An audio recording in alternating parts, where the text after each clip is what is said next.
क्या हो अगर आप दोस्तों के साथ ट्रिप पर निकले पर आपकी बोट एक ऐसे आइलैंड पर फंस जाए जो जीपीएस पर एग्जिस्ट ही नहीं करता। बिना किसी नेटवर्क और उम्मीद के जब आप मदद ढूंढने जंगल में जाएं, तो आपको एहसास हो कि आप एक एंडलेस लूप में फंस चुके हैं। आप जहां से चले थे घूम फिर कर वापस उसी लाश के पास आ खड़े होते हैं। इस आइलैंड के बीचों बीच छुपा है एक अबैंडन्ड मेंटल असाइलम, जहां 10 साल पहले मरे हुए मरीजों के स्केलेटन्स आज भी वैसे ही पड़े हैं। और उन्हीं में से एक, जिसे जंजीरों से बांधकर वहां मरने के लिए छोड़ दिया गया था, वो रूह आज भी अपनी मां का इंतजार कर रही है। अब वो जंजीरों वाली रूह हर उस इंसान को बेदर्दी से मारती है जो उस आइलैंड पर कदम रखता है। क्या 5 दोस्त इस मौत के जाल से निकल पाएंगे या बन जाएंगे उस आइलैंड का अगला शिकार? जानने के लिए देखिए फुल स्टोरी सिर्फ फिल्म दुनिया पर। सब्सक्राइब नाउ ताकि वीडियो मिस ना हो। रात का वक्त था। समंदर के बीच बने एक पुराने मेंटल असाइलम के डाइनिंग हॉल में सभी मरीज चुपचाप डिनर कर रहे थे। लेकिन उनके बीच बैठी एक छोटी लड़की खाना नहीं खा रही थी। वो खिड़की के बाहर देखते हुए लगातार रो रही थी और एक ही बात दोहरा रही थी, वो अभी मरी नहीं है। ड्यूटी पर मौजूद नर्स ने बाहर देखा, लेकिन उसे कुछ नजर नहीं आया। तभी हेड नर्स वहां पहुंची और बिल्कुल ठंडे अंदाज में बोली, कल उसे दफना देंगे। जैसे किसी इंसान की मौत उनके लिए सिर्फ रोज का काम हो। अचानक हॉल की हवा बदल गई। सारे मरीज एक साथ हवा में उठे और जोर से जमीन पर आ गिरे। चीखों के बीच हेड नर्स उस लड़की की तरफ बढ़ी, लेकिन छत से लटकता भारी फानूस तेजी से झूला और सीधा उसके सिर पर आ गिरा। उसी पल असाइलम में शुरू हुआ मौत का खेल अगले 10 साल तक खत्म नहीं हुआ।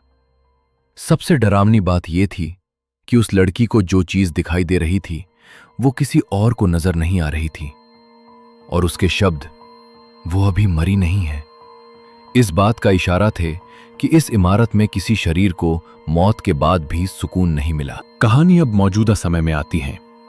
टीवी पर खतरनाक तूफान और बेहद खराब मौसम की चेतावनी चल रही थी। दारा अपने दोस्तों के साथ फेयरवेल ट्रिप पर जाना चाहती थी, लेकिन उसकी मां को एक अजीब सा डर महसूस हो रहा था। वो दारा को जाने से मना करती है, मगर दारा जिद में अपने दोस्त नोआ के साथ चुपके से घर से निकल जाती है। इस ट्रिप पर कुल 5 दोस्त थे, दारा, नोआ, लाथी, निकी और पांडू। उनकी नाव जमाल नाम का ड्राइवर चला रहा था। सभी लोग एक रिसॉर्ट की तरफ जा रहे थे, हंस रहे थे और समंदर का मजा ले रहे थे। उन्हें बिल्कुल अंदाजा नहीं था कि यह छुट्टी नहीं बल्कि उनकी जिंदगी का सबसे खतरनाक इम्तिहान बनने वाला है। कुछ देर बाद नेविगेशन सिस्टम अचानक बीप करने लगा। नाव को जोर का झटका लगा और इंजन बंद हो गया। जमाल ने जांच करके बताया कि नाव नीचे रेत में बुरी तरह फंस चुकी है। हाई टाइड आने में कई घंटे लग सकते थे, इसलिए उन्हें पास दिखाई दे रहे एक सुनसान आइलैंड पर रुकना होगा। किसी के फोन में नेटवर्क नहीं था और रेडियो पर सिर्फ स्टैटिक की आवाज आ रही थी। आइलैंड के किनारे पहुंचते ही उन्हें रेत में फंसी कई पुरानी नावें दिखाई दी, जिन्हें देखकर लग रहा था कि सालों से किसी इंसान ने उन्हें छुआ तक नहीं। तभी जमाल ने नेविगेशन स्क्रीन दिखाई। जीपीएस के मुताबिक इस जगह कोई आइलैंड होना ही नहीं चाहिए था, यानी वे एक ऐसी जगह पर खड़े थे जो दुनिया के किसी नक्शे पर मौजूद नहीं थी। जमाल ने सभी को नाव के पास रहने को कहा, क्योंकि मौसम तेजी से बिगड़ रहा था। मगर आइलैंड की खामोशी और जंगल से आती धीमी आवाजें सबको बेचैन कर रही थीं। रेत में पड़ी पुरानी नावों के अंदर कपड़े, बैग और जंग लगे औजार अब भी मौजूद थे, लेकिन उनके मालिकों का कोई निशान नहीं था।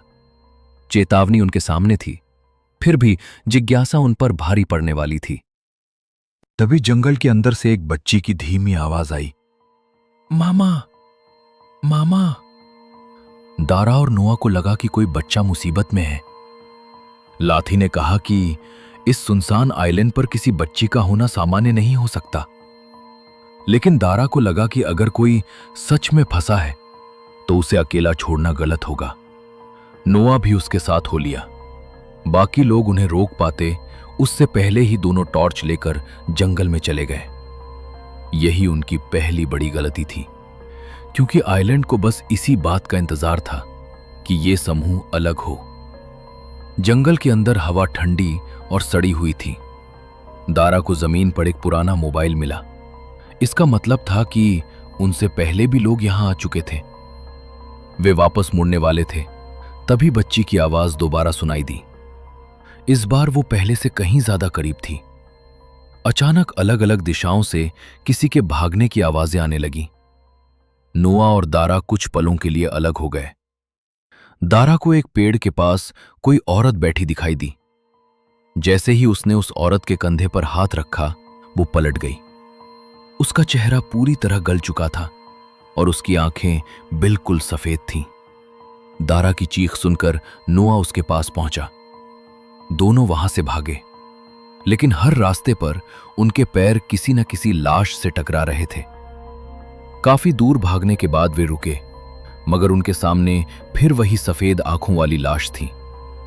उन्हें समझ आ गया कि जंगल उन्हें घुमाकर एक ही जगह वापस ला रहा है। नोआ ने फोन का कंपास देखा, लेकिन उसकी सुई हर पल दिशा बदल रही थी। पेड़ों पर बनाए निशान भी कुछ ही देर में गायब हो जाते, जैसे ये आइलैंड उनकी हर कोशिश देख रहा हो और अपना रास्ता खुद बदल रहा हो। अब समस्या सिर्फ कोई भूत नहीं था, पूरा जंगल एक जिंदा जाल बन चुका था। दारा एक पेड़ से टिककर सांस लेने लगी। तभी उसके ऊपर खून की बूंदें गिरी। उसने ऊपर देखा तो एक आदमी का शरीर मोटी शाख के आर पार फंसा हुआ था। उसके आसपास कई और लाशें भी लटक रही थीं। इसी बीच पांडू दारा की चीख का पीछा करते हुए वहां पहुंच गया। तीनों ने रास्ते को चिन्हित करने के लिए एक पेड़ पर रस्सी बांधी और आगे बढ़ने लगे, मगर कुछ देर बाद उनके सामने वही रस्सी दोबारा आ गई। ये चक्कर अब भी नहीं टूटा था। पास ही एक पुराना क्रॉस लगा था जिस पर लिखा था बीच असाइलम। तभी आसमान में लाल फ्लेयर चमका। जमाल ने किनारे से संकेत दिया था। नोआ और दारा को लगा कि शायद वापस जाने का रास्ता मिल गया है, लेकिन जंगल ने ठीक उसी समय पांडू को उनसे अलग कर दिया। किनारे पर जमाल ने देखा कि नाव को किसी ने भारी जंजीरों से बांध दिया है। वो जंजीरों को खींचने लगा। लाथी और निकी उसकी मदद के लिए आगे बढ़ी ही थीं कि जंगल के अंधेरे से जंजीर को एक जबरदस्त झटका लगा। जमाल जमीन पर घिसटता हुआ अंधेरे में चला गया। अगला पल और भी खौफनाक था। उसकी चीख के साथ खून बाहर उछला और उसका कटा हुआ सिर जमीन पर आ गिरा। लाथी ने टॉर्च ऊपर की तो जंजीरों के बीच एक सड़ी हुई औरत की रूह दिखाई दी। दोनों लड़कियां जान बचाकर जंगल में भाग गईं। जमाल की मौत के बाद नाव चलाने वाला भी कोई नहीं बचा था, यानी हाई टाइड आ भी जाती तब भी आइलैंड से निकलना आसान नहीं था। लाथी और निकी को अब सिर्फ लाउडस्पीकर से आता संगीत ही दिशा दे रहा था। उन्हें लगा कि बाकी दोस्त शायद किसी इमारत के अंदर सुरक्षित होंगे। नोआ और दारा ने फैसला किया कि इस चक्कर से बचने का एक ही रास्ता है। उन्हें उस पुराने असाइलम तक पहुंचना होगा। घने पेड़ों के बीच उन्हें एक टूटी हुई इमारत मिली। जंग लगे बोर्ड पर नाम लिखा था ओएसिस मेंटल रिहैबिलिटेशन सेंटर। दरवाजा खुलते ही ठंडी हवा का झोंका आया। लंबे गलियारों में हड्डियां बिखरी थीं, दीवारें गल चुकी थीं और हर कोने से किसी के घूरने का एहसास हो रहा था। एक कैलेंडर फरवरी 2013 पर रुका हुआ था, यानी यहां हुआ नरसंहार 10 साल पुराना था। नोआ को समझ आया कि यह उन गुप्त आइलैंड्स में से एक होगा जहां खतरनाक मरीजों को दुनिया से दूर रखा जाता था। दीवार पर लगे नक्शे में उन्हें जनरेटर रूम दिखाई दिया। नक्शे पर मरीजों के ward, isolation cell, archive room, mortuary और पुराना कंट्रोल रूम भी बने थे। इससे साफ था कि यह कोई छोटा क्लिनिक नहीं, बल्कि एक पूरा बंदी केंद्र था। दारा का विचार था कि बिजली चालू करके आइलैंड के लाउडस्पीकरों से पांडू और बाकी दोस्तों को दिशा दी जा सकती है। नोआ को डर था कि बिजलारा चालू होते ही इस इमारत में सोई हुई कोई चीज भी जाग सकती है। फिर भी उनके पास दूसरा रास्ता नहीं था। रास्ते में उन्हें एक मेडिकल रूम मिला। पर्दे के पीछे किसी के बिस्तर पर लेटने की परछाई दिखाई दी, मगर जैसे ही उन्होंने पर्दा हटाया, बिस्तर खाली था। दोनों पलटे तो उनके बिल्कुल पीछे वही छोटी बच्ची खड़ी थी। अगले ही पल वो गायब हो गई। बिस्तर के पास क्रेयॉन्स और सड़ी हुई ड्राइंग शीट्स पड़ी थीं। उन पर एक घर, एक रोती हुई औरत, एक गुस्से वाला आदमी और जंजीर से बंधी छोटी बच्ची बार बार बनाई गई थी। दीवारों पर बनी तस्वीरों ने उस बच्ची की पुरानी कहानी दिखा दी। उसका पिता उसे बुरी तरह पीटता था। एक दिन जब वह उसे घसीटकर असाइलम ले जा रहा था, बच्ची ने कागज काटने वाली कैंची उसके सीने में घोंप दी। उसकी मां ने बेटी को बचाने के बजाय उसे इसी जगह छोड़ दिया। दूसरी तरफ पांडु जंगल में उसी मरीजों वाली ड्रेस पहने लड़की का पीछा कर रहा था। अचानक जमीन से निकली जंजीर ने उसका पैर पकड़ लिया और उसे उल्टा लटका दिया। अंधेरे से एक सड़ी हुई शक्ल उसके बिल्कुल करीब आ गई।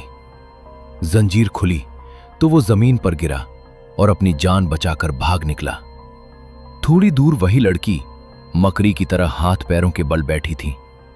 वो अचानक बहुत तेजी से पांडु की तरफ बढ़ी। पांडु पूरी ताकत से भागा, लेकिन जंगल ने उसे भी उसी चक्कर में फंसा दिया। वो घूमकर बार बार उसी रूह के सामने पहुंच जाता। हर बार माला पहले से थोड़ी ज्यादा करीब होती, कभी पेड़ के पीछे, कभी जमीन पर रेंगती हुई और कभी पांडु के ठीक ऊपर किसी शाख ही से लटकती हुई। पांडु को अब समझ आ चुका था कि वो उसे सिर्फ मारना नहीं चाहती, वो पहले उसका डर बढ़ाकर उसे थकाना चाहती थी। उधर नोआ ने जनरेटर चालू कर दिया। पूरे आइलैंड के पुराने लाउडस्पीकरों से अजीब सा संगीत बजने लगा। लाथी और निकी ने वो संगीत सुना और असाइलम की दिशा में बढ़ने लगी। रास्ते में उन्हें पांडु दिखाई दिया, मगर उसके पीछे जंजीरों वाली रूह भी मौजूद थी। पांडु भागा, लेकिन उस रूह ने उसे पकड़कर पूरी ताकत से एक पेड़ की तरफ फेंक दिया। नुकीली शाखें उसके शरीर के आर पार हो गईं। पांडु उसी पेड़ पर लटक गया, बिल्कुल उन लोगों की तरह जो उससे पहले इस आइलैंड पर आए थे। लाथी और निकी ने यह सब दूर से देखा, मगर डर के कारण उसके पास नहीं जा सकी। इस फैसले ने उन्हें अंदर से तोड़ दिया, क्योंकि उन्हें मालूम था कि पांडु उनकी मदद के लिए जंगल में आया था और अब वे उसे अकेला छोड़कर भाग रही थीं। लाथी और निकी आखिरकार असाइलम पहुंच गईं। कंट्रोल रूम के कैमरे में उन्हें देखकर नोआ और दारा ने दरवाजा खोला। दोनों ने जमाल की मौत और पांडु के जंगल में छूट जाने की बात बताई। तभी बाहर से किसी चीज के दरवाजे से टकराने की आवाज आने लगी। जैसे ही उन्होंने दरवाजा खोला, पांडु की खून से भरी लाश अंदर आ गिरी। किसी अनजान ताकत ने उसका शरीर यहां लाकर फेंका था। इसका मतलब था कि माला सिर्फ जंगल तक सीमित नहीं थी, वो असाइलम के कैमरे, दरवाजे, लाउडस्पीकर और शायद पूरे आइलैंड को काबू कर सकती थी। पांडु की लाश उनके सामने लाना एक चेतावनी थी कि कोई भी उससे छिप नहीं सकता। चारों दोस्त टूट चुके थे, लेकिन अब उनके पास सच जानने के अलावा कोई रास्ता नहीं था। उन्होंने 2013 की सीसीटीवी फुटेज चलाई। वही डाइनिंग हॉल दिखाई दिया। मरीजों वाली ड्रेस पहने लड़की मेज के नीचे छिपी किसी चीज को देख रही थी। फानूस हेड नर्स पर गिरा, फिर वो लड़की हवा में खिंचकर छत से जा लगी। स्क्रीन में गड़बड़ी हुई और एक सड़ी हुई रूह का चेहरा कैमरे के बिल्कुल सामने आ गया। फुटेज का आखिरी दृश्य देखकर दारा ने समूह वाली तस्वीर को ध्यान से देखा। उसमें वही लड़की बाकी मरीजों के बीच खड़ी थी, लेकिन उसके पैरों में भारी ताले और जंजीरें थीं। आर्काइव रूम में उन्हें 2003 की एक फाइल मिली, जिस पर नाम लिखा था माला पुत्री। काउंसलिंग टेप से पता चला कि माला वही बच्ची थी जिसने अपने पिता के अत्याचार से बचने के लिए उसे मार दिया था। वो असाइलम में सिर्फ तस्वीरें बनाती और बार बार पूछती, मेरी मां मुझे लेने कब आएगी। लेकिन रिकॉर्ड्स में लिखा था कि उसकी मां ने एक समझौते पर दस्तखत करके माला को हमेशा के लिए यहीं छोड़ दिया था। अस्पताल को पैसे मिलते रहे और परिवार के लिए माला जैसे कभी मौजूद ही नहीं थी। हर जन्मदिन पर माला दरवाजे की तरफ देखती रहती, क्योंकि उसे यकीन था कि उसकी मां जरूर आएगी।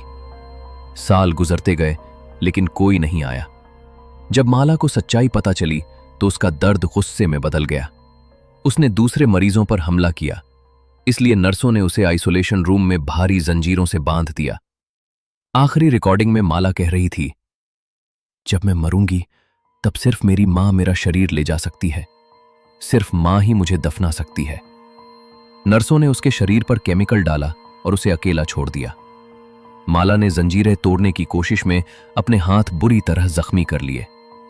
आखिर में उसने टूटी हुई जंजीर अपने गले में लपेटी और खुद अपनी जान ले ली। अब सब कुछ साफ था। माला का शरीर कभी दफनाया नहीं गया, उसकी रूह इस आइलैंड पर आने वाले हर इंसान को पहले अकेला करती और फिर मार देती थी। इस चक्कर को तोड़ने के लिए उन्हें माला की लाश ढूंढकर दफनानी थी। लेकिन टेप की एक बात ने नया सवाल खड़ा कर दिया। माला ने कहा था कि सिर्फ उसकी मां उसे दफना सकती है। दारा को उम्मीद थी कि सम्मान के साथ अंतिम संस्कार करने से रूह शांत हो जाएगी, मगर नोआ को लग रहा था कि वे माला की शर्त को पूरी तरह समझ नहीं पाए हैं। नोआ और दारा मॉर्चरी में गए। एक लोहे की दराज में कपड़े से ढकी लाश मिली, जिसके टैग पर माला पुत्री लिखा था। वे उस लाश को बाहर ले आए। उधर लाथी और निकी को जनरेटर रूम के पास से कब्र खोदने के लिए बेलचा ढूंढना था। अंधेरे कमरे में दोनों एक दूसरे को देख नहीं पा रही थीं। निकी को बेलचा मिल गया, लेकिन अचानक दरवाजा बंद हो गया और लाथी अंदर कैद हो गई। दोनों ने पूरी ताकत से दरवाजा पीटा, मगर वो नहीं खुला। लाथी को अपने पीछे किसी की मौजूदगी महसूस हुई। उसने पलटकर देखा तो माला बिल्कुल सामने खड़ी थी। अगले ही पल एक नुकीली चीज लाथी के माथे के आर पार चली गई। दरवाजा खुला तो निकी ने देखा कि लाथी की लाश उसी दरवाजे पर बुरी तरह जड़ी हुई थी। माला ने उसे सिर्फ मारा नहीं था, बल्कि उसके शरीर को दरवाजे पर एक खौफनाक नजारे की तरह टांग दिया था। निकी का पछतावा और घबराहट एक साथ फूट पड़े और वह बेलचा उठाए बिना वहां से भाग गई। निकी भाग रही थी, तभी किसी ताकत ने उसकी टांग पकड़कर उसे स्टोर रूम में घसीट लिया। वहां एक पुराने फ्रिज के अंदर मकड़ियां रेंग रही थीं और पास ही गैस के बड़े सिलेंडर रखे थे। माला सामने आई तो निकी ने सिलेंडरों के वॉल्व खोल दिए। वो चीखी कि अगर वो मरेगी तो पूरी इमारत को अपने साथ लेकर मरेगी, लेकिन जंजीरों ने उसके चेहरे और पैरों को जकड़ लिया। एक जंजीर उसके दांतों के बीच फंसी और जबरदस्त झटके के साथ उसका ऊपरी जबड़ा चीर कर अलग कर दिया। निकी वहीं लटक गई और कमरा गैस से भरने लगा। उसके खोले हुए वॉल्व अब एक समय बम बन चुके थे। माला ने निकी को खत्म कर दिया था, मगर अनजाने में निकी ही असाइलम को तबाह करने का रास्ता तैयार कर गई। बाहर तूफान के बीच दारा और नोआ ने माला की लाश को कब्र में रखा और उस पर मिट्टी डाल दी। आखिरी मुट्ठी मिट्टी गिरते ही पूरे आइलैंड पर माला की गूंज उठी। उन्हें लगा कि श्राप खत्म हो गया है, लेकिन एक अदृश्य ताकत ने नोआ को पकड़कर वापस असाइलम के अंदर खींच लिया। दरवाजा उसके पीछे बंद हो गया। दारा ने खिड़की से अंदर देखा। निकी की लाश वहां लटक रही थी और माला धीरे धीरे नोआ की तरफ बढ़ रही थी। दारा शीशे पर हाथ मारकर बोली, हमें जाने दो, मैं भी अपनी मां के पास जाना चाहती हूं। मुझे अपनी मां से मिलना है। मां सुनते ही माला रुक गई। उसका सड़ा हुआ चेहरा पिघलने लगा और उसकी ताकत कमजोर पड़ने लगी। मगर नोआ को कमरे में फैली गैस की गंध आ चुकी थी। वो समझ गया कि माला को रोकने का यही आखिरी मौका है। नोआ ने दारा को इशारे से पीछे हटने को कहा। वो जानता था कि धमाके में उसका बचना नामुमकिन है, लेकिन अगर माला की रूह इस इमारत और अपनी लाश से बंधी है तो यह धमाका दारा को आइलैंड से निकलने का एक मौका दे सकता था। उसने दारा को आखिरी बार देखा, जेब से लाइटर निकाला और उसे जला दिया। एक जबरदस्त धमाका हुआ। पूरा असाइलम आग के गोले में बदल गया। धमाके की ताकत से दारा दूर जा गिरी और बेहोश हो गई। कुछ दिन बाद बचाव दल उस आइलैंड तक पहुंचा। गायब हुई नाव और मारे गए दोस्तों की खबर टीवी पर चल रही थी। बचाव दल को जली हुई इमारत, पुरानी नावें और कई लाशें मिली, लेकिन वो आइलैंड दोबारा जीपीएस पर दिखाई नहीं दे रहा था, जैसे वो सिर्फ अपने अगले शिकार के लिए कुछ समय तक दुनिया के सामने आया हो। दारा को कंबल में लपेटकर समंदर के किनारे लाया गया। वो जिंदा थी, मगर उसकी आंखों में आइलैंड का खौफ अब भी मौजूद था। सामने उसकी मां खड़ी थी। दारा दौड़कर उसके गले लग गई और एक छोटी बच्ची की तरह रो पड़ी।